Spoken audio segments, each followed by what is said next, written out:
Este é o Giro Distrital. Aqui você fica por dentro dos principais acontecimentos da esfera política de Brasília.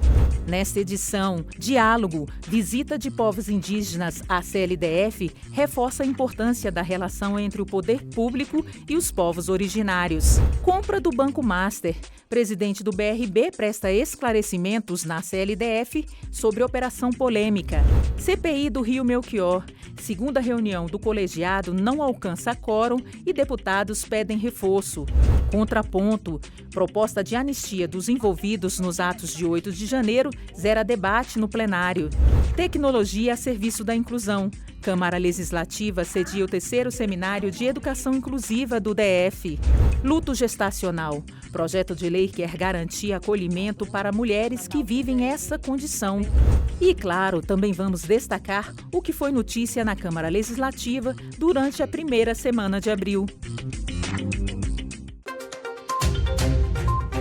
O plenário da Câmara Legislativa aprovou no dia 8 um projeto de lei que abre crédito suplementar de R$ 35 milhões à Lei Orçamentária Anual. O objetivo é financiar o programa Jovem Candango. O projeto oferece oportunidade de trabalho a jovens de 14 a 22 anos para atuarem em órgãos do GDF. Os deputados distritais ainda homologaram um convênio que prorroga a isenção do ICMS para equipamentos e insumos na área de saúde. A medida foi aprovada a partir de um projeto de autoria da Comissão de Economia, Orçamento e Finanças da Casa. Os problemas da saúde pública também pautaram os debates da sessão do dia 8.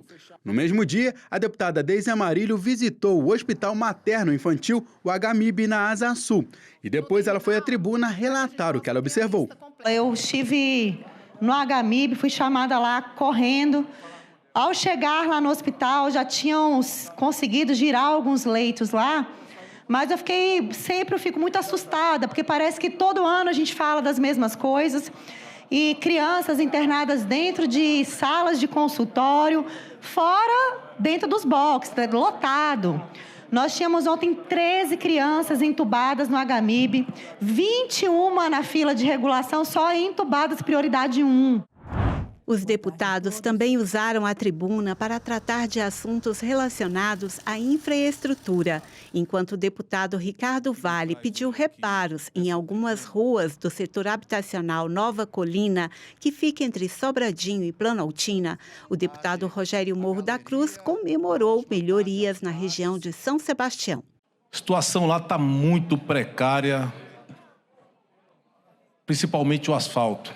Asfalto antigo, com mais de 20 anos, não tem mais condições, a buraqueira enorme, não tem mais nem condições em algumas ruas dos carros trafegarem. E quem anda de pé, então, é uma situação completamente difícil. Hoje, os maquinários se encontram a todo vapor dentro do Morro da Cruz, pavimentando a avenida principal do Clube do Dino. Também já tem previsão da nova CAP pavimentar toda a extensão, toda a avenida do Zumbi dos Palmares ali, também a principal do Morro da Cruz. Foi liberado aí 126 milhões para a CAESB colocar água legalizada, tanto no Morro da Cruz, no Zumbi dos Palmares e também em Capão Comprido. Na sessão ordinária do dia 9, o deputado Marcos Maciel defendeu a construção de um terminal rodoviário na Universidade de Brasília para facilitar o transporte da comunidade universitária, formada por cerca de 50 mil pessoas. O parlamentar, que é presidente da Comissão de Transporte da CLDF, afirmou ter se reunido com representantes da Secretaria de Mobilidade e da Reitoria da UNB para discutir a proposta. Nós não estamos pensando em criar uma rodoviária na universidade, não é esse o objetivo. O objetivo é ter terminais de embarque rápido e um terminal onde a empresa concessionária que atende possa partir de lá os ônibus para outras localidades do Distrito Federal, que é mais tempo e mais ágil para os estudantes, os trabalhadores, os professores, os pesquisadores. São 50 mil pessoas, gente, a Universidade de Brasília.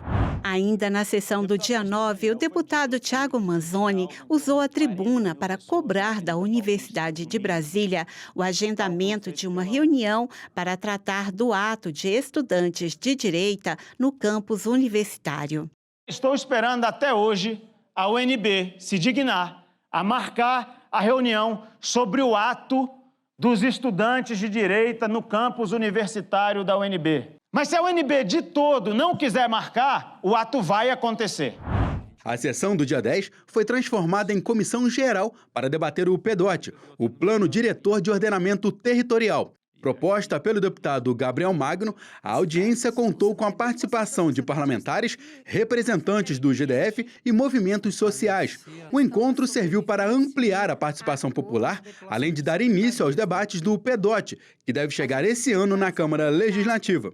O que a gente espera é que ele possa chegar, enquanto minuta de projeto de lei, incorporando ao máximo o conjunto dessas reivindicações, o conjunto dessas preocupações que a sociedade civil, principalmente, tem levantado sobre os problemas do Distrito Federal e que, ao chegar aqui na Câmara Legislativa, também seja respeitado os ritos não só regimentais da Câmara Legislativa, mas também de escuta. Também no dia 10, uma audiência pública presidida pelo deputado João Cardoso discutiu as condições de trabalho dos educadores sociais voluntários. O encontro contou com a participação de deputados distritais, autoridades do governo e representantes da categoria. Atualmente, os educadores recebem um auxílio de apenas R$ 40 por turno e não têm acesso a direitos trabalhistas.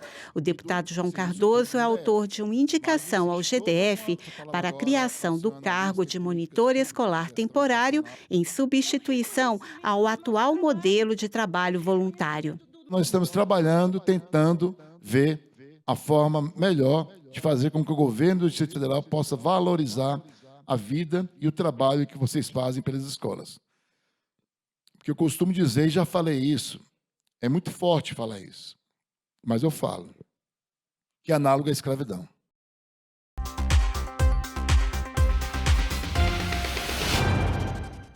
A proposta de anistia aos envolvidos nos atos antidemocráticos de 8 de janeiro de 2023 foi tema de debate na Câmara Legislativa na sessão ordinária do dia 9.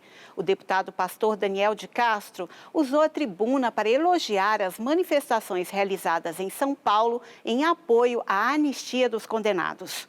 A conclusão lógica a que se chega é que a maioria do povo brasileiro busca realmente pacificar o país.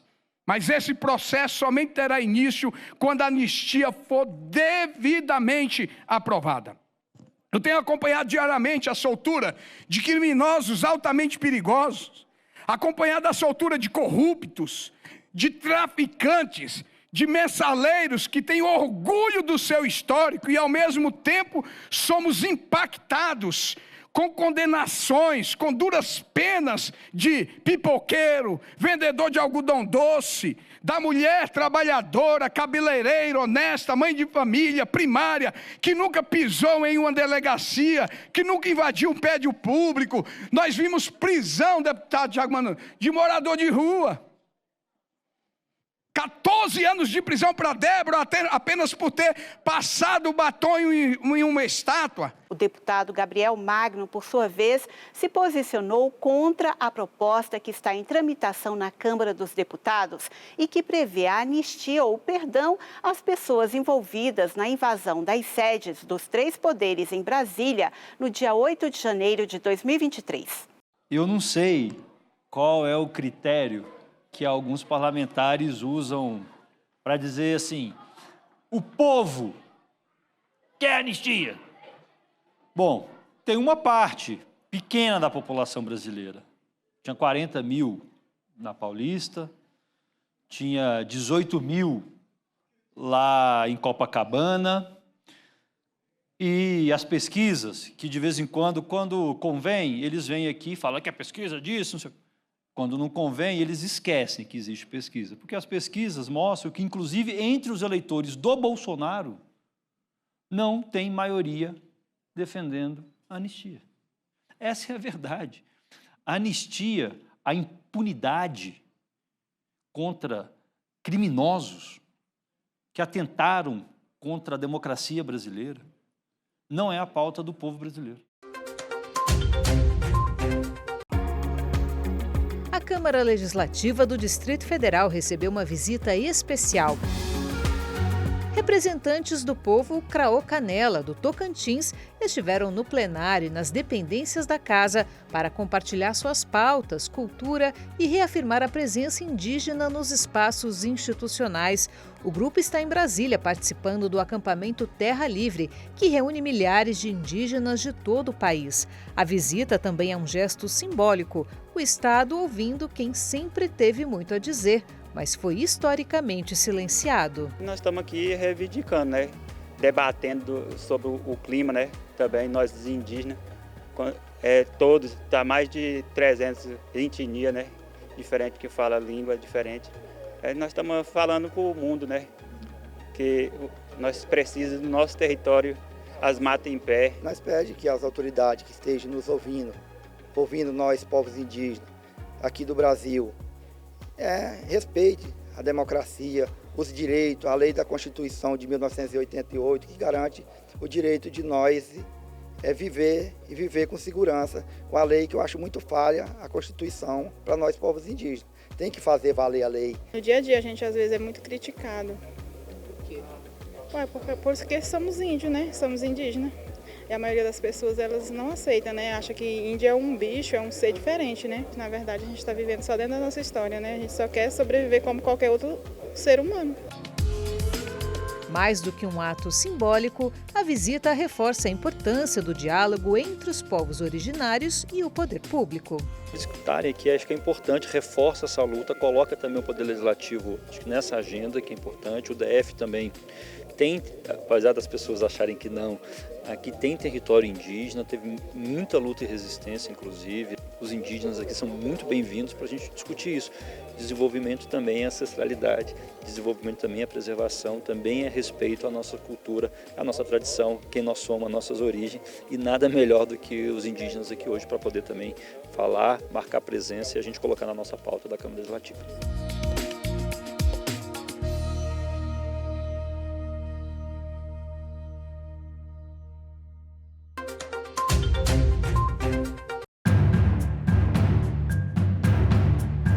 A polêmica sobre a aquisição do Banco Master pelo BRB rendeu mais um capítulo no último dia 7. O presidente do Banco Estatal do DF, Paulo Henrique Costa, compareceu à reunião do Colégio de Líderes da Câmara Legislativa para prestar esclarecimentos e responder aos questionamentos dos deputados da base e da oposição. Do lado de fora, sindicalistas fizeram um ato contra o negócio. Segundo o dirigente, a operação ainda está em andamento e depende de autorizações. Além disso, ele afirmou que a compra do banco privado vai ampliar a participação do BRB no mercado e aumentar a rentabilidade.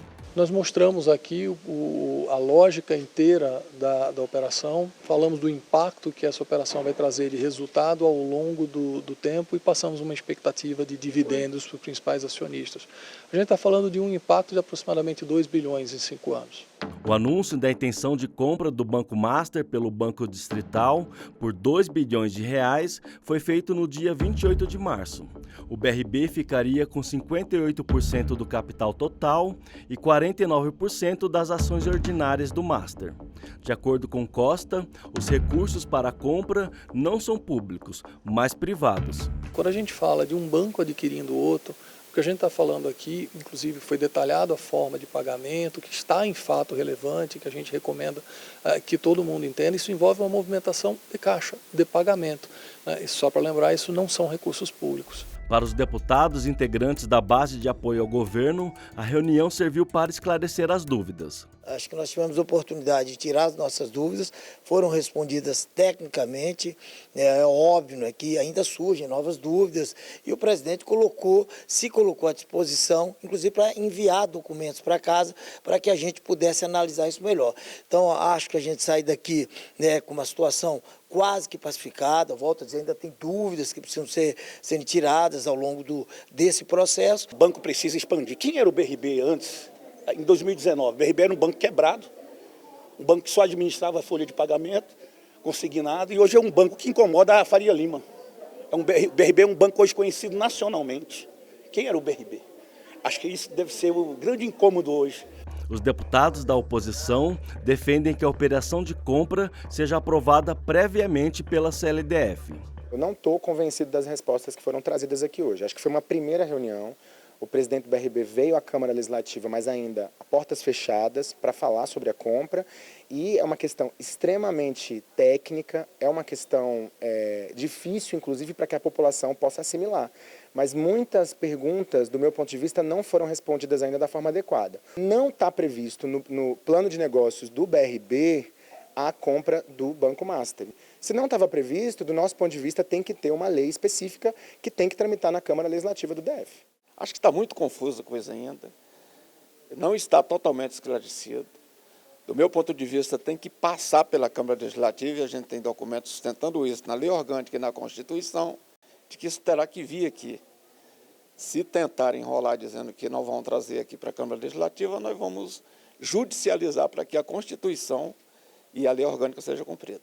Após o encontro do Colégio de Líderes, os deputados querem uma outra reunião, desta vez aberta ao público, para que a população tenha a oportunidade de debater o assunto com a direção do BRB. São 2 pontos. Um, a autorização da Câmara Legislativa, e outro, que o presidente do banco venha dar uma satisfação publicamente para toda a população. O Ministério Público do DF e o Ministério Público Federal informaram que vão investigar a operação. O negócio ainda depende de aprovação do Banco Central e do Conselho Administrativo de Defesa Econômica, o CAD. O prazo de análise é de 1 ano.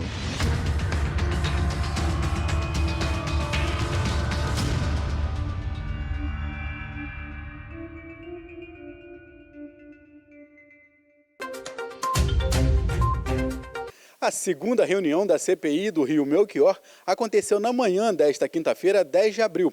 A sessão durou cerca de 20 minutos, com a participação da presidente do colegiado, a deputada Paula Belmonte, e do deputado Gabriel Magno. Por falta de quórum, não houve votação, mas os parlamentares reforçaram a importância de seguir os trabalhos para investigar os motivos da poluição do rio, que tem cerca de 25 quilômetros e fica entre Ceilândia e Samambaia.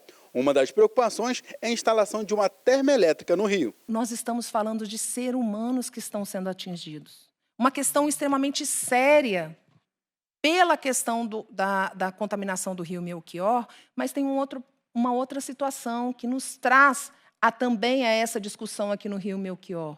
A instalação ou não da termoelétrica. E que nós temos muita responsabilidade a respeito disso.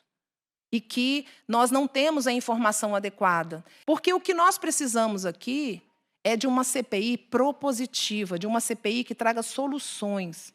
E que isso não tem deputado de base, não tem deputado de oposição, não tem deputado independente. Isso daqui não é uma agenda ideológica, isso é uma agenda humanitária. Nós estamos falando de um rio importante no Distrito Federal, o Rio Melchior, que foi tratado com falta de cuidado, né, nos últimos vários anos, que é chegar nessa situação de um rio hoje que está na classificação 4 de poluição, que atinge não só o conjunto do ecossistema da capital da República, mas fundamentalmente as pessoas que ali vivem, que ali também dependem, né, não só dos recursos hídricos, mas do conjunto da dinâmica do ecossistema nessa região, numa região muito populosa do Distrito Federal, onde se concentra a maior parte da população do DF. Até o momento, a CPI já aprovou na modalidade convite a oitiva do presidente da ADASA, Raimundo Silva Neto, do secretário de Meio Ambiente, Gutenberg Gomes, do subsecretário de Gestão das Águas e Resíduos Sólidos da Secretaria do Meio Ambiente, Luciano Pereira Miguel, da Superintendente de Fiscalização, Auditoria e Monitoramento do IBRAM, Simone de Moura Rosa, e da Superintendente de Licenciamento Ambiental do IBRAM, Natália Almeida. Ainda não há data para as oitivas. A próxima reunião da CPI está marcada para o dia 24 de abril.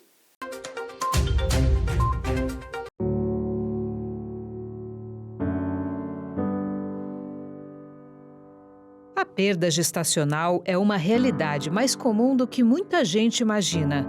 Estima-se que cerca de 15 a 20% das gestações terminem em aborto espontâneo, sem contar as perdas que acontecem antes mesmo da descoberta da gravidez. Mas apesar de ser algo frequente, isso não diminui a dor de quem passa por essa experiência. Marcela sabe bem o impacto de uma perda gestacional. No 4º mês de gravidez, ela se despediu do Bento, um momento que descreve como um luto intenso e solitário. Para ela, não foi apenas um evento médico, mas o fim de uma história que já estava sendo escrita com expectativas, planos e muito amor. Eu acho que as mulheres têm essa dor muito silenciada, né? Nós, como mulheres, somos silenciadas em muitos aspectos na nossa vida, mas a dor do luto materno, a dor do luto perinatal, seja ele uma perda gestacional, uma perda neonatal, um bebê que acaba partindo um pouco depois, enfim, mesmo filhos que se vão quando mais velhos, né? É uma dor que a gente luta muito sozinha, assim, sabe? Sempre tem alguém para te falar, não, mas acontece, comigo aconteceu, com outras aconteceu. Daqui a pouco você engravida de novo, tá tudo bem. Não tá tudo bem. A gente precisa falar que não tá tudo bem. E as mulheres precisam se permitir falar sobre isso e sustentar o desconforto do outro. O luto gestacional é um tema que precisa ser tratado com sensibilidade. Profissionais de saúde e rede de apoio devem estar preparados para acolher essas famílias de forma humanizada. A Câmara Legislativa discute atualmente um projeto de lei que tem exatamente esse objetivo. A lei propõe ampliar o atendimento em leitos ou alas separadas para mulheres que tenham sido diagnosticadas com óbito fetal, aborto espontâneo ou que estejam aguardando o ato médico para a retirada do feto. Elas deverão ficar em um setor diferente das mães com recém-nascidos. O projeto também garante a oferta de acompanhamento multiprofissional, inclusive psicológico e psicossocial, para estas mães desde o momento da internação hospitalar. O deputado Max Maciel é um dos proponentes do projeto, ao lado da deputada Deise Amarílio.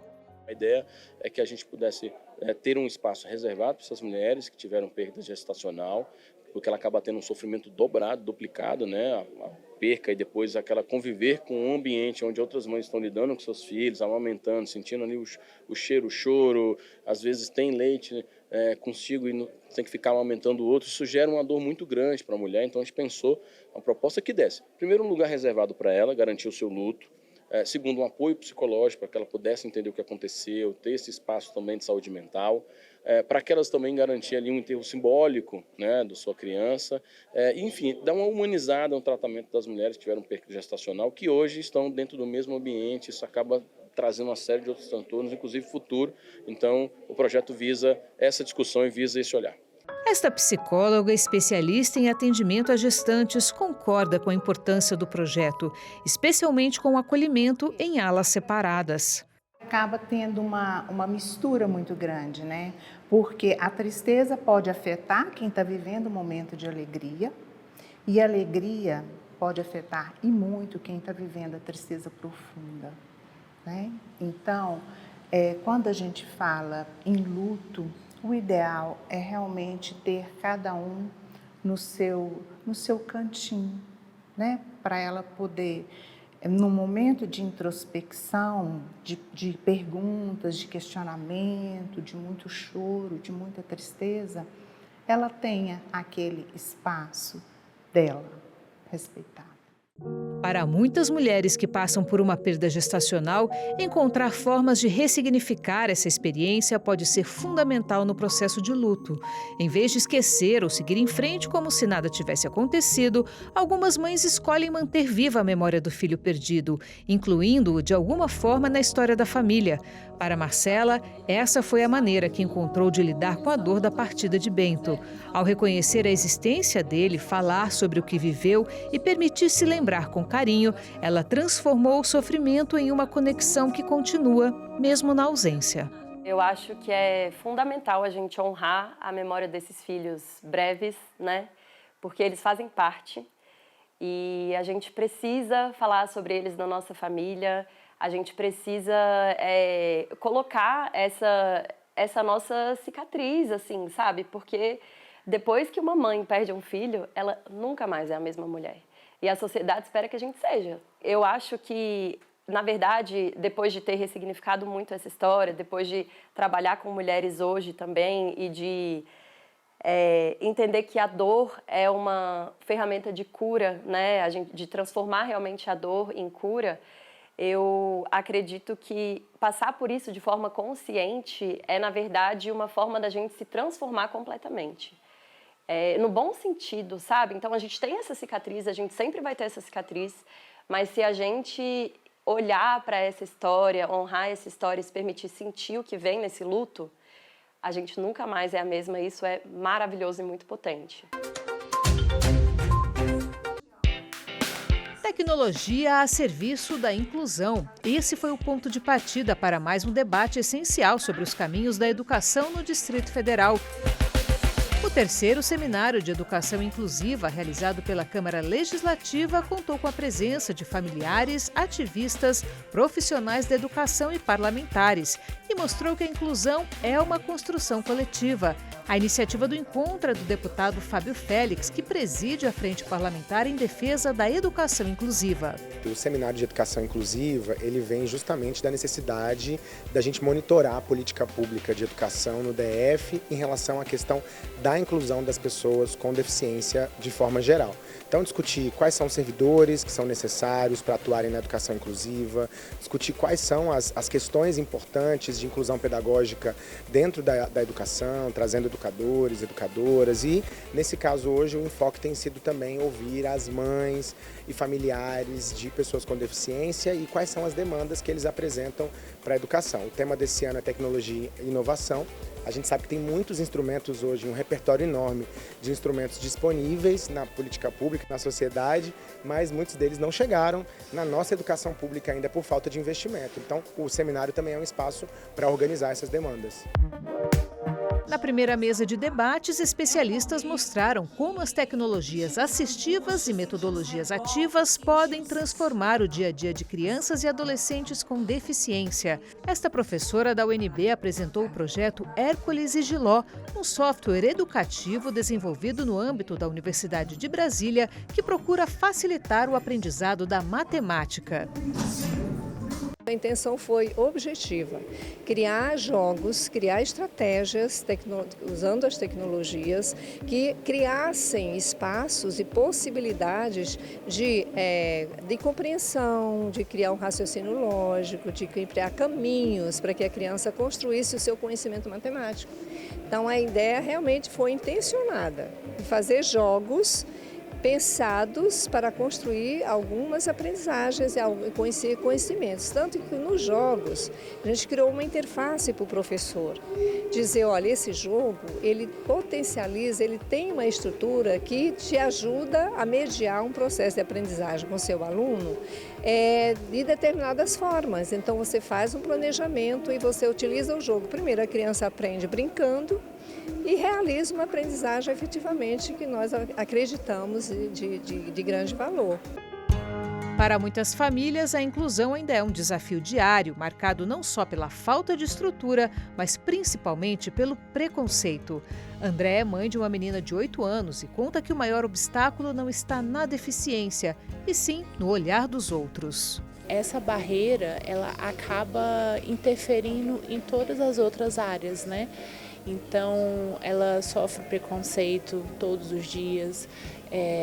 As práticas pedagógicas, elas não são ainda tão inclusivas, capazes de ajudá-la na aprendizagem, no desenvolvimento dela, né? Fora que ela precisa de alguns suportes, como um profissional de apoio para ajudar na locomoção dela, nas questões de higiene, ajudar também como suporte na comunicação, porque ela é uma pessoa não falante. E a gente enfrenta um grande desafio, que é esse profissional de apoio, que ele é previsto na Lei Brasileira de Inclusão, ele ainda não é regulamentado, fora a barreira atitudinal, fora as práticas pedagógicas que ainda precisam mudar, né? Porque elas precisam ali ter o viés do modelo social da deficiência, que isso significa? Significa que não é o estudante com deficiência que é o problema, mas sim a sociedade. As barreiras estão na sociedade para que ele possa ser incluído e ser desenvolvido. Para fechar o evento com sensibilidade e reflexão, o público foi convidado a experimentar o Teatro dos Sentidos. O seminário, realizado na CLDF, mostrou que com diálogo, escuta e inovação é possível construir uma escola mais acessível para todos.